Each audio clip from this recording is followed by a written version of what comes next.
Hey guys welcome to my channel. This is Deepika. So ఈరోజు మనం చూస్తున్న వీడియోలో రెస్పిరేటరీ టెక్నీషియన్ ఏహెచ్ఎస్లో అలైడ్ హెల్త్ సైన్స్ కోర్సెస్లో ఈ కోర్స్ రీసెంట్గా వచ్చింది. అండ్ ఈ కోర్సెస్ జాయిన్ అయితే ఎలాంటి job roles and salary next future scope ఎలా ఉందో కంప్లీట్ డీటెయిల్స్ చూద్దాం. లాస్ట్ వరకు చూడండి. ఈ అలైడ్ హెల్త్ సైన్సెస్ కోర్సెస్ అన్నిటికి కూడా అడ్మిషన్ మీ ఇంటర్ స్కోర్ తోటి తీసుకుంటున్నారు. సో అబోవ్ 800 ఉన్న వాళ్ళందరూ కూడా ఈ 13 కోర్సెస్కి అప్లై చేయొచ్చు. అండ్ అందులో ఒకటి రెస్పిరేటరీ థెరపీ టెక్నీషియన్, ఆర్పిటి అని పిలుస్తారు. రెస్పిరేటరీ టెక్నీషియన్స్ వాళ్ళని రెస్పిరేటరీ థెరపిస్ట్ అని కూడా పిలుస్తూ ఉంటారు. సో వీళ్ళు ముఖ్యంగా ఏ రోల్ పార్టిసిపేట్ చేస్తారు అంటే ఒక పేషెంట్కి సంబంధించిన అన్ని lung diseases or else respiration diseases అన్నీ కూడా క్లియర్ చేసేది వీళ్ళే.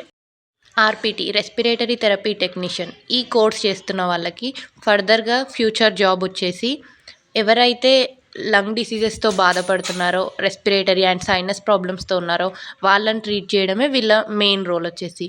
వీళ్ళ working area hospital, clinic and some rehabilitation centres.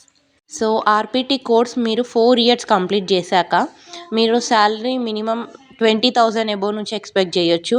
And మీరు వర్క్ చేస్తున్న ఏరియా బట్టి, హాస్పిటల్ని బట్టి కూడా శాలరీ రేంజ్ ఆధారపడి ఉంటుంది. అండ్ మీ ఎక్స్పీరియన్స్ పెరిగే కొద్దీ కూడా 2 ఇయర్స్ ఎక్స్పీరియన్స్ ఉందనుకోండి మినిమం 3 lakhs per annum రావచ్చు. సో మీరు బీఎస్సీ తర్వాత ఎంఎస్సీ కూడా కంటిన్యూ చేయొచ్చు ఆర్పిటీలో.